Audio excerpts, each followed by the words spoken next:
नागपूर हिंसाचारात नुकसान झालेल्यांना 3 ते 4 दिवसांत मदत. मुख्यमंत्र्यांचं आश्वासन. दंगेखोरांकडून भरपाई वसूल करणार. भरपाई न दिल्यास संपत्ती जप्त करणार. मुख्यमंत्र्यांचा इशारा.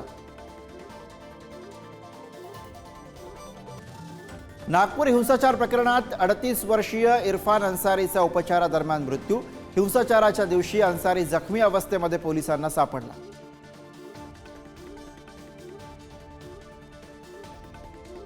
पुण्यात अजित पवार आणि जयंत पाटलांमध्ये तब्बल अर्धा तास बैठक. दोन्ही नेत्यांमधील बैठकीवेळी शरद पवारांचा अजितदादांच्या केबिनकडे कटाक्ष.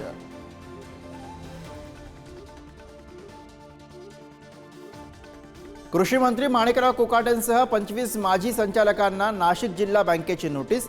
347 कोटींच्या कर्जवाटपामध्ये 182 कोटींच्या अनियमिततेप्रकरणी नोटीस.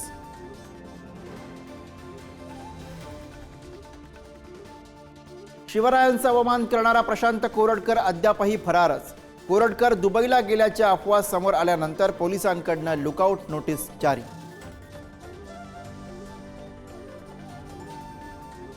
बीडमधील अमानुष मारहाण प्रकरणी सतीश भोसलेला 2 दिवसांची पोलीस कोठडी. बॅटनं मारहाण केल्याप्रकरणी पोलीस अधिकचा तपास करणार.